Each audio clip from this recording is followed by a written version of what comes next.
Feliz y bendecido día, aprendiendo un curso de milagros. El secreto de la verdadera oración es olvidarte de las cosas que crees necesitar. Pedir algo específico es igual que ver el pecado primero y luego perdonarlo. Del mismo modo, al orar pasas por alto tus necesidades específicas, tal como las ves, y las dejas en manos de Dios. Ahí se convierten en los regalos que le haces, pues le dicen que no antepondrás otros dioses a Él, ni que quieres otro amor que el suyo. Este libro es un comienzo, no un final.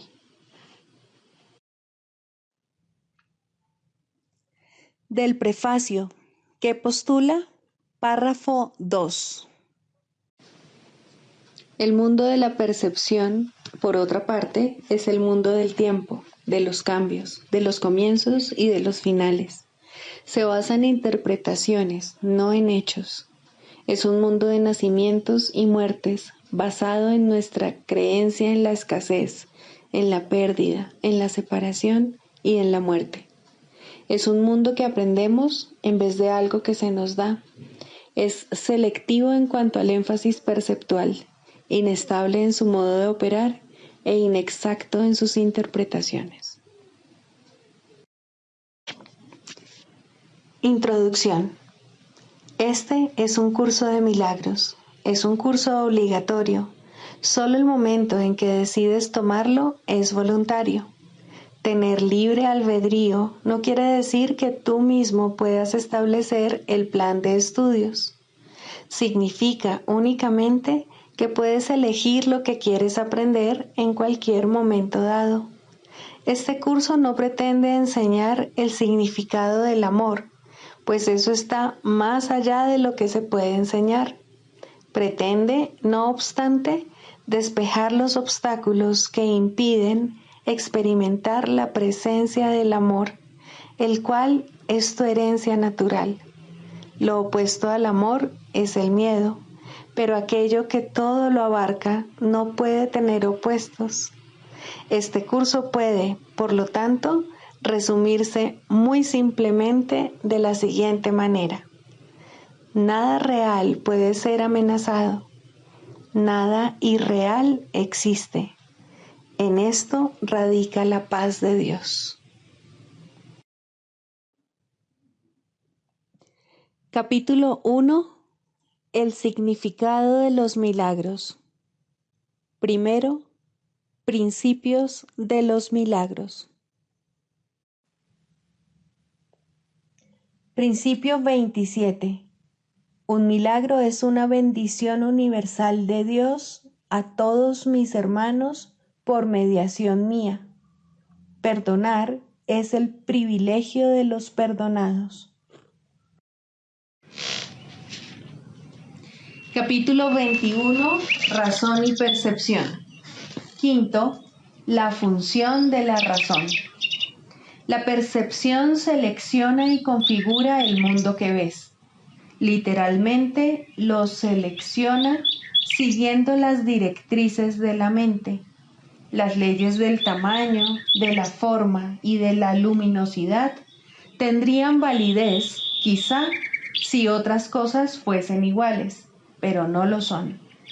Pues es mucho más probable que halles lo que buscas que lo que prefieres pasar por alto. La apacible y queda voz que habla en favor de Dios no se ve ahogada por los estridentes gritos e insensatos arranques de furia con los que el ego acosa a aquellos que desean escucharla. La percepción es una elección, no un hecho, pero de esta elección depende mucho más de lo que te has dado cuenta hasta ahora.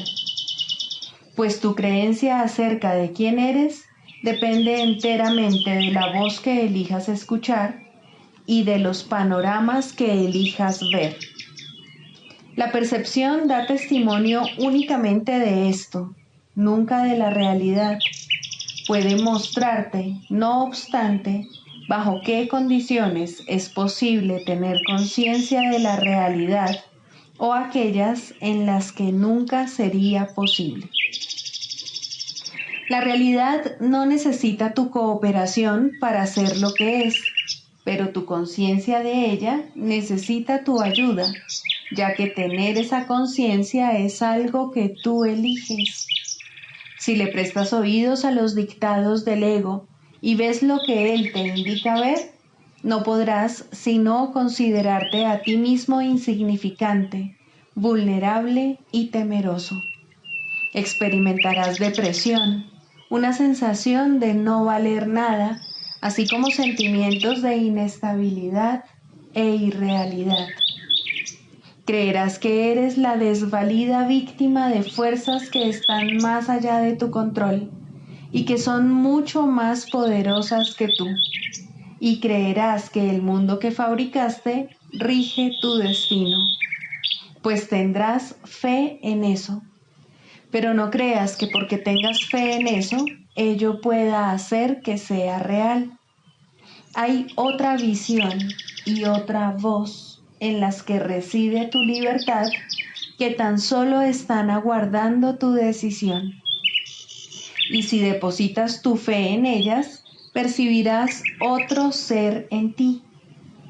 Este otro ser considera que los milagros son algo natural, pues son tan simples y naturales para él como respirar lo es para el cuerpo. Constituyen la respuesta obvia a las peticiones de ayuda, que es la única que él ofrece. Los milagros le parecen antinaturales al ego porque no entiende cómo es posible que mentes separadas puedan influenciarse unas a otras. Y si estuviesen separadas, ciertamente no podrían hacerlo. Pero las mentes no pueden estar separadas.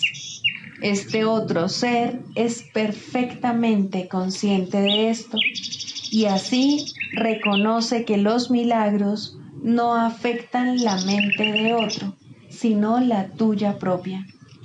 Los milagros siempre cambian tu mente, pues no hay ninguna otra. No te das cuenta de hasta qué punto la idea de la separación ha interferido en el ejercicio de la razón.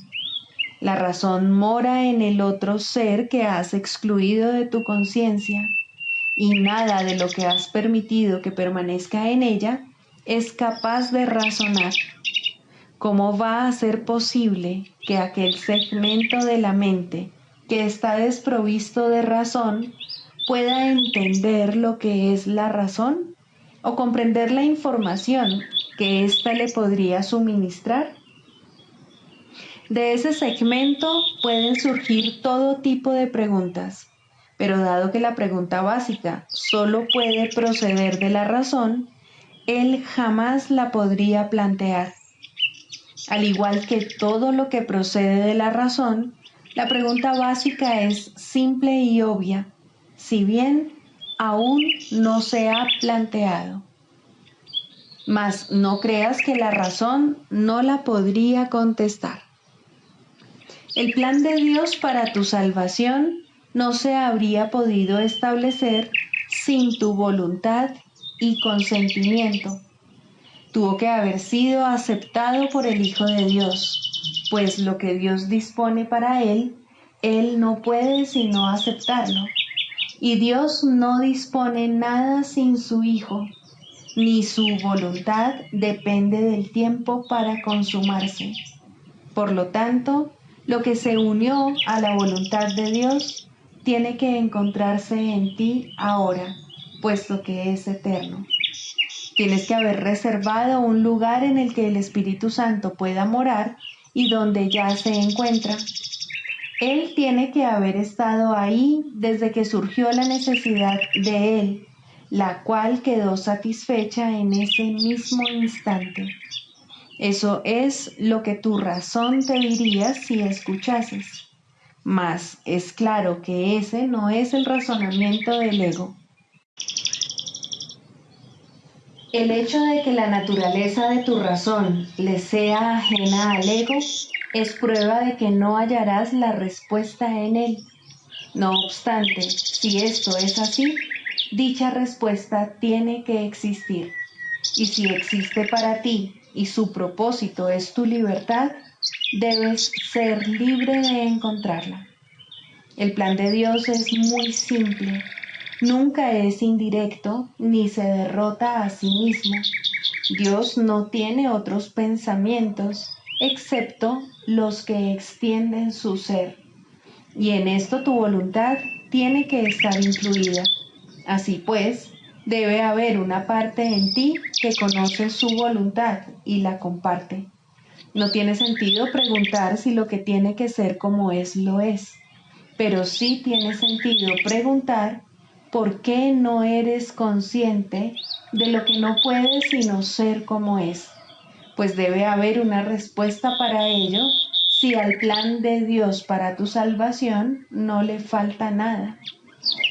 Y no puede faltarle nada porque su fuente no conoce la incompleción.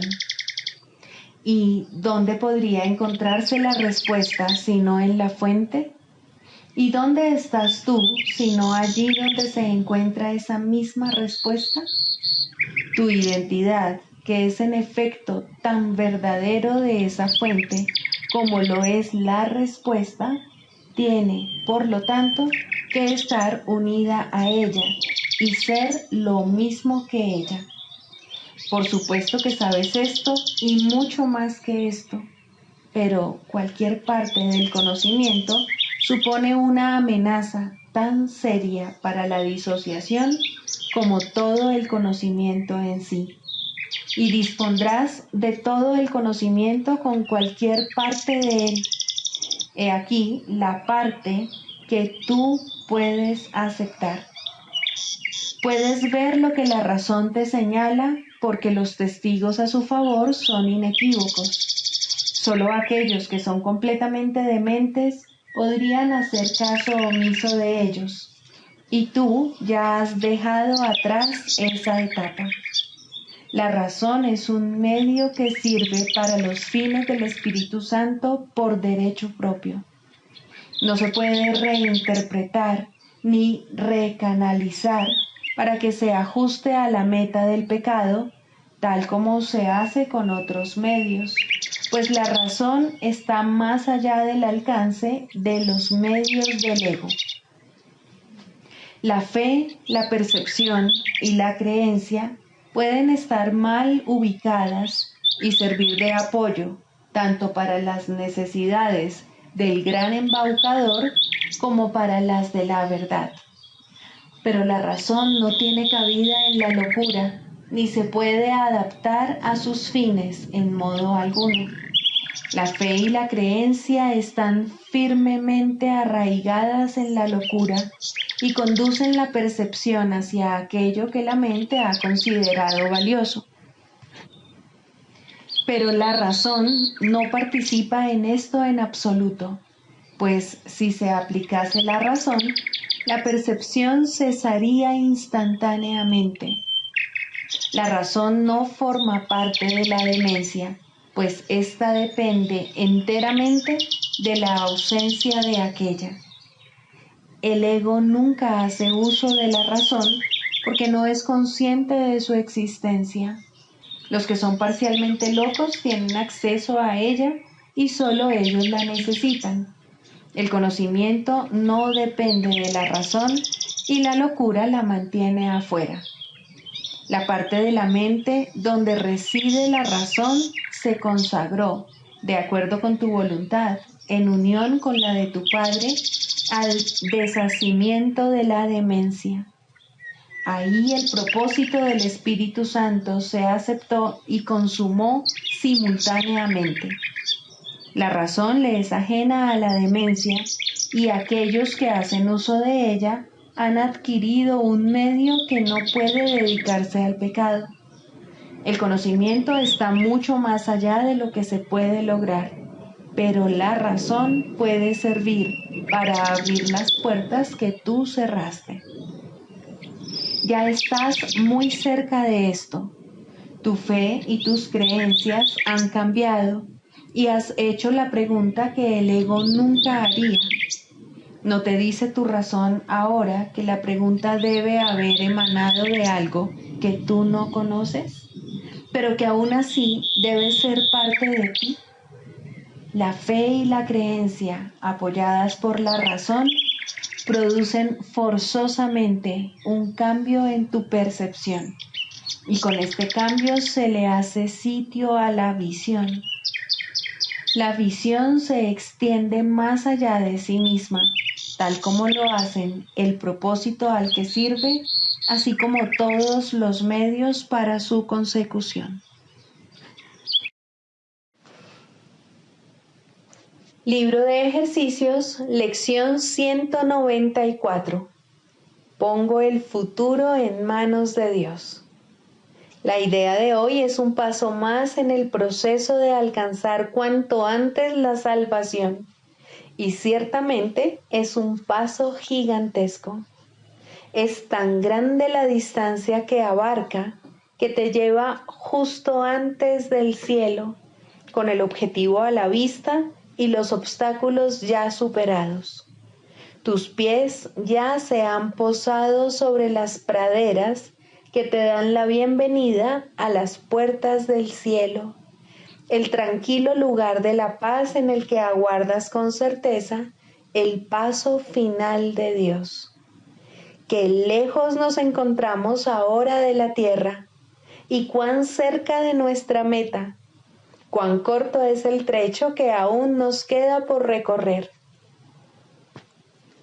Acepta la idea de hoy y habrás dejado atrás toda ansiedad, los abismos del infierno, la negrura de la depresión, los pensamientos de pecado y toda la devastación que la culpabilidad acarrea. Acepta la idea de hoy y habrás liberado al mundo de todo aprisionamiento, al romper las pesadas cadenas que mantenían cerrada la puerta a la libertad. Te has salvado y tu salvación se vuelve el regalo que le haces al mundo porque tú lo has recibido. No hay un solo instante en que se pueda sentir depresión, experimentar dolor o percibir pérdida alguna. No hay un solo instante en que se pueda instaurar el pesar en un trono y adorársele. No hay un solo instante en que uno pueda ni siquiera morir. Y así, cada instante que se le entrega a Dios, con el siguiente ya entregado a Él de antemano, es un tiempo en que te liberas de la tristeza, del dolor y hasta de la misma muerte. Tu futuro está en manos de Dios, así como tu pasado y tu presente. Para Él son lo mismo y por lo tanto deberían ser lo mismo también para ti. Sin embargo, en este mundo, la progresión temporal todavía parece ser algo real. No se te pide, por lo tanto, que entiendas que el tiempo no tiene realmente una secuencia lineal. Solo se te pide que te desentiendas del futuro y lo pongas en manos de Dios. Y mediante tu experiencia comprobarás que también has puesto en sus manos el pasado y el presente, porque el pasado ya no te castigará más y ya no tendrá sentido tener miedo del futuro. Libera el futuro, pues el pasado ya pasó y el presente, libre de su legado de aflicción y sufrimiento, de dolor y de pérdida, se convierte en el instante en que el tiempo se escapa del cautiverio de las ilusiones, por las que ha venido recorriendo su despiadado e inevitable curso. Cada instante que antes era esclavo del tiempo, se transformará ahora en un instante santo, cuando la luz que se mantenía oculta en el Hijo de Dios se libera para bendecir al mundo. Ahora el Hijo de Dios es libre y toda su gloria resplandece sobre un mundo que se ha liberado junto con Él para compartir su santidad. Si pudieses ver la lección de hoy como la liberación que realmente representa, no vacilarías en dedicarle el máximo esfuerzo de que fueses capaz para que pasase a formar parte de ti, conforme se vaya convirtiendo en un pensamiento que rige tu mente, en un hábito de tu repertorio para solventar problemas, en una manera de reaccionar de inmediato ante toda tentación. Le transmitirás al mundo lo que has aprendido. Y en la medida en que aprendas a ver la salvación en todas las cosas, en esa misma medida el mundo percibirá que se ha salvado. ¿Qué preocupación puede asolar al que pone su futuro en las amorosas manos de Dios? ¿Qué podría hacerle sufrir? ¿Qué podría causarle dolor o la sensación de haber perdido algo? ¿Qué podría temer? ¿Y de qué otra manera podría contemplar todo sino con amor? Pues el que ha escapado de todo temor de futuros sufrimientos, ha encontrado el camino de la paz en el presente y la certeza de un cuidado que el mundo jamás podría amenazar. Está seguro de que aunque su percepción pueda ser errónea, jamás le ha de faltar corrección. Es libre de volver a elegir cuando se ha dejado engañar, de cambiar de parecer cuando se ha equivocado. Pon, por lo tanto, tu futuro en manos de Dios, pues de esta manera invocas su recuerdo para que regrese y reemplace todos tus pensamientos de maldad y pecado por la verdad del amor.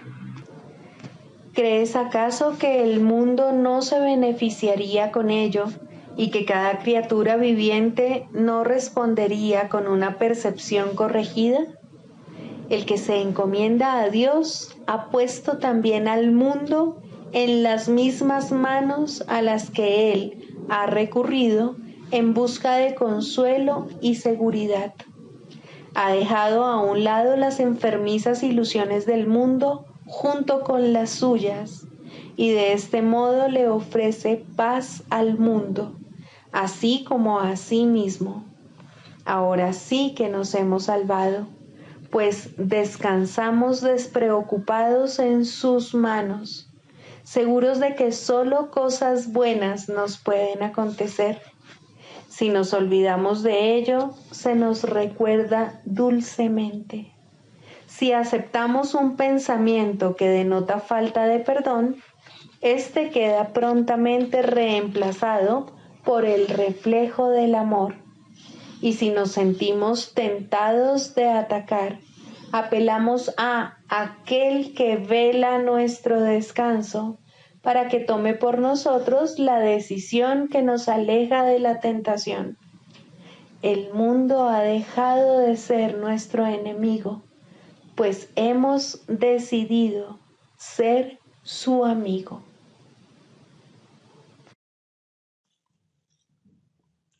Del Manual para el Maestro, pregunta 4.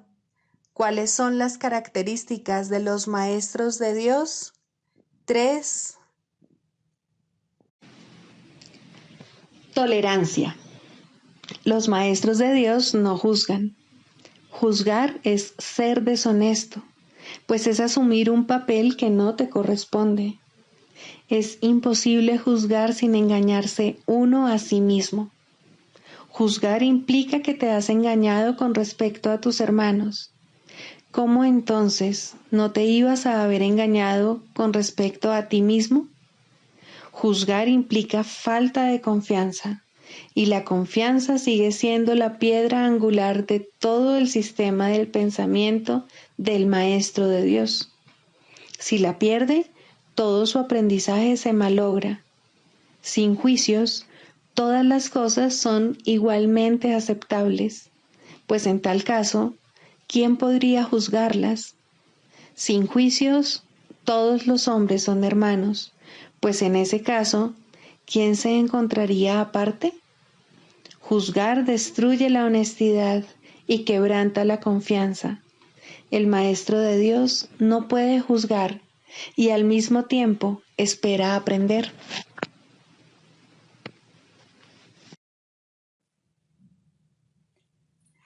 Manual para el Maestro. 13. ¿Cuál es el verdadero significado del sacrificio? Aunque en la realidad el término sacrificio no tiene absolutamente ningún significado, en el mundo sí que lo tiene. Al igual que todas las cosas del mundo, su significado es temporal y una vez que deje de haber necesidad de él, se disolverá finalmente en la nada de donde provino. De momento, su verdadero significado es una lección que tienes que aprender. Al igual que todas las demás lecciones, es una ilusión, puesto que en realidad no hay nada que aprender. Esta ilusión, no obstante, debe ser reemplazada por un mecanismo correctivo, otra ilusión que reemplace a la primera para que ambas puedan finalmente desaparecer. La primera ilusión que debe ser desplazada antes de que otro sistema de pensamiento pueda arraigarse es que abandonar las cosas de este mundo supone un sacrificio. ¿Qué podría ser esto sino una ilusión, dado que el mundo en sí no es más que una ilusión? Se tiene que haber aprendido mucho, tanto para darse cuenta de que el mundo no tiene nada que ofrecer, como para aceptar este hecho. ¿Qué puede significar el sacrificio de lo que no es nada? No puede significar que como resultado de ello tengas menos. De acuerdo con el pensar del mundo, no hay sacrificio que no incluya al cuerpo. Piensa por un momento en aquello a lo que el mundo llama sacrificio. El poder, la fama, el dinero, los placeres físicos. ¿Quién es el héroe que posee todas estas cosas? ¿Qué significado podrían tener excepto para un cuerpo? Mas un cuerpo no puede evaluar. Al ir en pos de tales cosas, la mente se identifica con el cuerpo, negando su identidad y perdiendo de vista lo que realmente es. Una vez que se ha producido esta confusión, a la mente le resulta imposible entender que todos los placeres del mundo no son nada, pero el sacrificio que estos conllevan, eso sí que es un sacrificio, pues ahora la mente se ha condenado a sí misma a buscar sin la posibilidad de hallar nada, a estar insatisfecha y descontenta para siempre y a no saber lo que realmente quiere hallar. ¿Quién podría escapar de esta autocondenación? Solo a través de la palabra de Dios es posible escapar, pues la autocondenación es una decisión acerca de nuestra identidad y nadie duda de lo que cree ser. Podrá dudar de todo, pero nunca de eso. Los maestros de Dios no sienten ningún pesar al renunciar a los placeres del mundo. ¿Cómo podría ser un sacrificio renunciar al dolor? ¿Lamentan acaso los adultos abandonar los juguetes que tenían de niños? ¿Y el que ha vislumbrado la faz de Cristo podría sentir nostalgia por lo que ocurre en un matadero? Nadie que se haya escapado del mundo y de todos sus males lo contempla con condenación. No obstante, no puede sino alegrarse de estar libre del sacrificio que todas las cosas que el mundo valora le habrían exigido.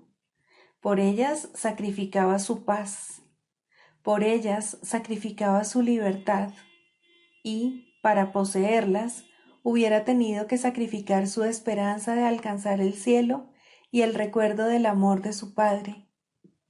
¿Quién, en su sano juicio, escogería lo que no es nada como sustituto de lo que lo es todo? ¿Qué es realmente el sacrificio? Es el precio que se paga por creer en las ilusiones. Es el precio que hay que pagar por negar la verdad. No hay placer en el mundo que no exija esto. pues, de otra manera, se vería que el placer es dolor, y nadie pediría dolor si reconociese que eso es lo que está pidiendo. La idea de sacrificio es la que lo ciega, no se da cuenta de lo que está pidiendo y, por lo tanto, lo busca de 1000 maneras y en 1000 lugares distintos, creyendo en cada ocasión que está allí, pero siempre acaba desilusionado. Busca, pero no halles, sigue siendo el decreto implacable de este mundo, y nadie que persiga los objetivos del mundo puede eludirlo. Tal vez pienses que este curso requiere que sacrifiques todo aquello que tienes en gran estima. En cierto sentido eso es cierto, pues tienes en gran estima cosas que crucifican al Hijo de Dios, y el objetivo de este curso es liberarlo. Pero no te equivoques con respecto a lo que el sacrificio realmente significa. El sacrificio es siempre la renuncia a lo que quieres. ¿Y qué es, oh Maestro de Dios, lo que quieres? Dios te ha llamado y tú has contestado. ¿Sacrificarías ahora esa llamada? Son muy pocos los que la han oído hasta ahora y no pueden sino recurrir a ti. No hay otra esperanza en todo el mundo en la que puedan confiar. No hay otra voz en todo el mundo que sea eco de la de Dios. Si sacrificas la verdad, ellos se quedan en el infierno. Y si ellos se quedan en el infierno, tú no podrías sino quedarte allí con ellos. No olvides que el sacrificio es total. No hay sacrificios a medias. No puedes renunciar parcialmente al cielo. No puedes estar en el infierno solo un poco. La palabra de Dios no admite excepciones. Esto es lo que hace que sea santa y que esté más allá del mundo. Es su santidad la que señala hacia Dios. Es su santidad la que te pone a salvo. La niegas cada vez que, por la razón que sea, atacas a un hermano, pues entonces es cuando te separas de Dios. Mas esa separación no es posible. Es una separación que no puede ocurrir. Una separación, no obstante, en la que sin duda creerás que habrás dado lugar a una situación imposible. Y en esa situación, lo imposible parece ocurrir, y parece ocurrir a expensas de la verdad. Maestro de Dios, no te olvides de lo que realmente es el sacrificio, y recuerda lo que cada decisión que tomas significa en función de su costo. Decide en favor de Dios y todo se te dará sin costo alguno. Decide contra Él y escoges lo que no es nada a costa de la conciencia de lo que es todo. ¿Qué quieres enseñar? Recuerda solamente lo que quieres aprender, pues eso es lo único que debe importarte. La expiación es para ti. Tu aprendizaje la reivindica y tu aprendizaje la provee. El mundo no te la ofrece, pero aprende este curso y será tuya. Dios te ofrece su palabra, pues tiene necesidad de maestros. ¿Qué otra manera puede haber de salvar a su Hijo?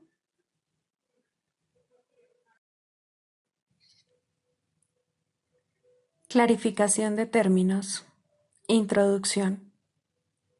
Este no es un curso de especulación filosófica, ni está interesado en una terminología precisa. Se orienta únicamente hacia la expiación o corrección de la percepción. El medio de la expiación es el perdón. La estructura de la conciencia individual es esencialmente irrelevante, puesto que es un concepto que representa el error original o pecado original. Estudiar el error en sí no conduce a la corrección, si es que en efecto quieres tener éxito en poder pasarlo por alto. Y es precisamente este proceso de pasar por alto lo que el curso se propone enseñar. Todos los términos son potencialmente polémicos y quienes buscan controversia la encontrarán, mas quienes buscan clarificación también la encontrarán. Deben estar dispuestos, no obstante, a ignorar la controversia, reconociendo que es una defensa contra la verdad que se manifiesta en forma de maniobras dilatorias.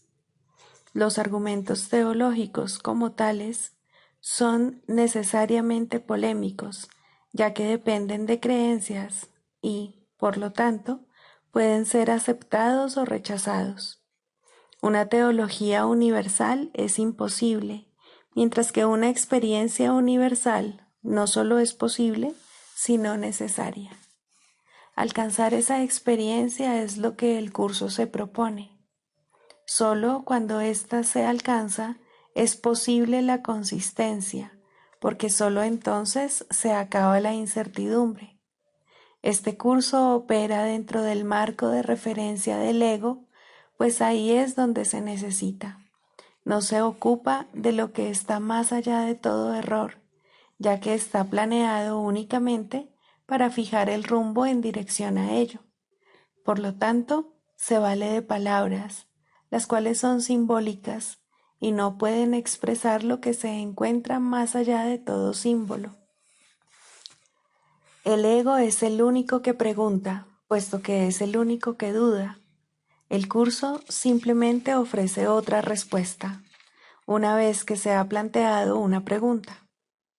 Dicha respuesta, no obstante, no recurre a la inventiva o al ingenio.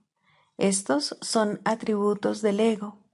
El curso es simple, tiene una sola función y una sola meta. Solo en eso es totalmente consistente, pues solo eso puede ser consistente. El ego exigirá muchas respuestas que este curso no provee. El curso no reconoce como preguntas aquellas que solo tienen la apariencia de preguntas, pero que son imposibles de contestar. El ego puede preguntar ¿cómo sucedió lo imposible? ¿A qué le ocurrió lo imposible? Y lo puede preguntar de muchas maneras, mas no hay una respuesta para ello, solo una experiencia. Busca solo esta y no permitas que la teología te retrase. Notarás que el énfasis que el curso pone en las cuestiones estructurales es muy breve y solo tiene lugar al principio. Dicho énfasis desaparece muy pronto para dar paso a la enseñanza central. Sin embargo, puesto que has pedido aclaraciones, a continuación se ofrecen unas cuantas para algunos de los términos utilizados. Psicoterapia. Primero, el propósito de la psicoterapia. Muy sencillamente, el propósito de la psicoterapia es eliminar los obstáculos a la verdad. Su objetivo es ayudar al paciente a abandonar su fijo sistema ilusorio y comenzar a reconsiderar las espurias relaciones causa-efecto sobre las cuales descansa este sistema. Nadie en este mundo se escapa del miedo, pero todo el mundo puede reconsiderar sus causas y aprender a evaluarlas correctamente. Dios ha dado a todo el mundo un maestro cuya sabiduría y ayuda sobrepasan ampliamente cualesquiera contribuciones que un terapeuta terrenal pueda proveer. Sin embargo, hay momentos y situaciones en las cuales una relación terrenal paciente-psicoterapeuta se convierte en la manera a través de la cual él ofrece sus más grandes regalos a ambos. ¿Qué mejor propósito podría una relación tener que el de invitar al Espíritu Santo a entrar en ella y dar su propio gran regalo de regocijo? ¿Qué más alta meta podría haber para cualquiera que la de aprender a invocar a Dios y escuchar su respuesta? ¿Y qué objetivo más trascendente puede haber que el de evocar el camino, la verdad y la vida y recordar a Dios? Ayudar en esto es el propósito correcto de la psicoterapia. ¿Podría algo ser más santo? Pues la psicoterapia Entendida correctamente, enseña el perdón y ayuda al paciente a reconocerlo y a aceptarlo. Y en su sanación, el terapeuta se perdona junto con él. Todo el que necesita ayuda, sin importar la forma de su sufrimiento, se está atacando a sí mismo y como consecuencia de ello, la paz de su mente está sufriendo. Estas tendencias a menudo se describen como autodestructivas y con frecuencia el paciente mismo las percibe de esa forma. De lo que no se da cuenta y lo que necesita aprender es que ese yo que puede atacar y también ser atacado es un concepto que él ha fabricado.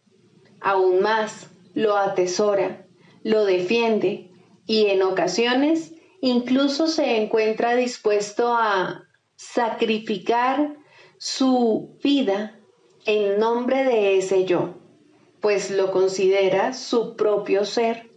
Lo ve como algo que se afecta, que reacciona a fuerzas externas según ellas lo requieren y que se encuentra indefenso en medio del poder del mundo. La psicoterapia, entonces, debe restablecer a su conciencia la habilidad para tomar sus propias decisiones. Debe disponerse a revertir su pensamiento y a entender que aquello que él creyó que proyectaba sus efectos sobre él era fabricado por sus propias proyecciones sobre el mundo. Por tanto, el mundo que ve no existe. Hasta que esto se acepte, al menos en parte, el paciente no puede verse a sí mismo como realmente capaz de tomar decisiones y luchará contra su libertad por creer que se trata de su esclavitud. El paciente no necesita pensar que la verdad es Dios para tener progresos en la salvación, pero debe comenzar a separar la verdad de la ilusión al reconocer que no son lo mismo y al estar paulatinamente más dispuesto a ver las ilusiones como falsas y a aceptar la verdad como tal. Su maestro lo conducirá desde ahí, tan lejos como se encuentre dispuesto a llegar. La psicoterapia solo puede ahorrarle tiempo. El Espíritu Santo usa el tiempo como lo considera mejor, y Él nunca se equivoca. La psicoterapia, bajo su dirección, es uno de los medios que usa para ahorrar tiempo y para preparar maestros adicionales para su obra. La ayuda que Él comienza y dirige no tiene fin. Cualquiera que sea la ruta que Él elija, toda psicoterapia finalmente conduce a Dios. Pero eso se le deja a Él. Todos somos sus psicoterapeutas, pues quiere que todos seamos sanados en Él. El canto de la oración. Segundo, la escalera de la oración. La oración no tiene principio ni fin, es parte de la vida, pero sí cambia de forma y crece a medida que uno va aprendiendo hasta que alcanza su estado amorfo y se funde en una comunicación total con Dios. En su aspecto peticionario, no necesita apelar a Dios, que de hecho rara vez se hace, y ni siquiera entraña creencia alguna en Él. En estos niveles, la oración es un simple desear que surge de un sentido de carencia y escasez.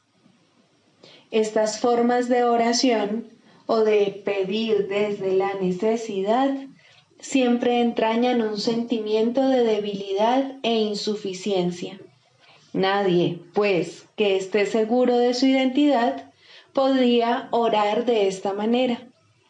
Pero no es menos cierto que nadie que no tenga certeza sobre su identidad puede evitar hacerlo. La oración es tan continua como la vida. Todo el mundo ora sin cesar. Pide y ya has recibido, pues has determinado qué es lo que quieres. Es posible, asimismo, alcanzar una forma más elevada de pedir desde la necesidad, puesto que en este mundo la oración es reparadora y, por lo tanto, entraña niveles de aprendizaje. En este caso, la petición puede ser dirigida a Dios con verdadera fe, pero aún sin comprensión.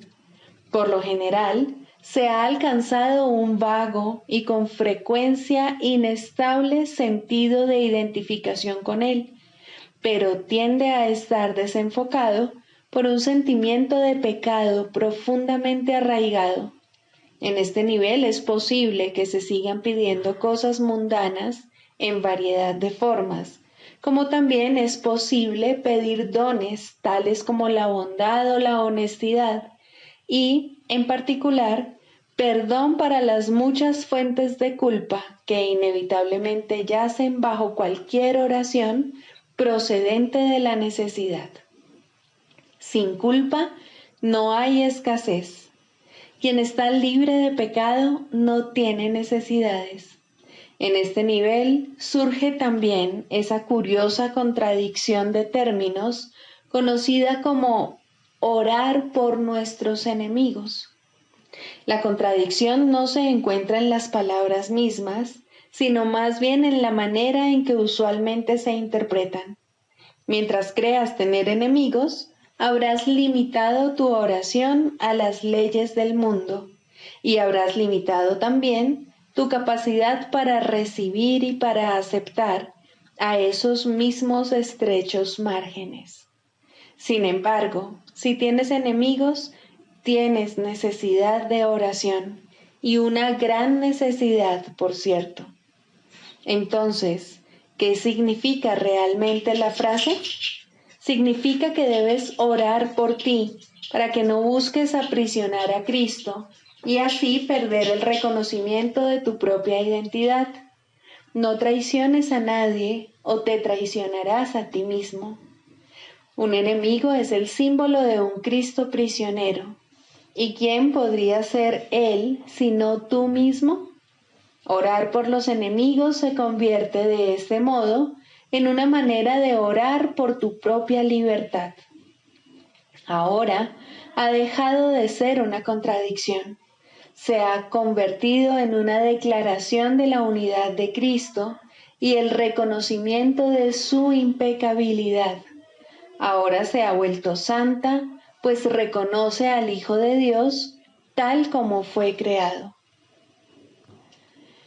Nunca olvides que la oración, en cualquiera de sus niveles, es siempre para uno mismo. Si te unes a alguien en oración, lo haces parte de ti. El enemigo eres tú, al igual que eres el Cristo. Por ello, antes de hacerse santa, la oración es una elección. Tú no eliges por otro, solo puedes elegir por ti mismo. Ora verdaderamente por tus enemigos, pues en esto radica tu propia salvación. Perdónalos por tus pecados y serás realmente perdonado. La oración es una escalera que llega hasta el cielo.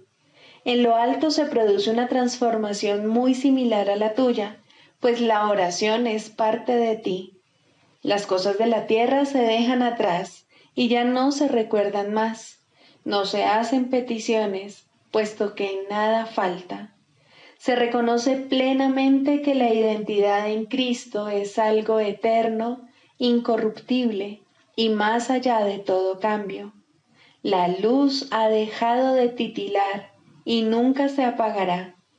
Ahora, sin necesidades de ninguna clase y revestida por siempre de la pura impecabilidad que es el regalo de Dios para ti, su Hijo, la oración puede convertirse otra vez en aquello para lo que se concibió, pues ahora se eleva cual canto de gratitud a tu Creador, sin palabras, pensamientos o vanos deseos, y sin necesidad de nada en absoluto. De este modo se extiende como estaba destinada a hacerlo. Y por esta ofrenda Dios mismo da las gracias. Dios es la meta de toda oración, lo cual la hace eterna en vez de temporal. No tiene comienzo, pues la meta no ha cambiado jamás. La oración, en las formas que adopta inicialmente, es una ilusión, ya que no se necesita escalera alguna para llegar hasta aquello de lo que uno nunca se alejó.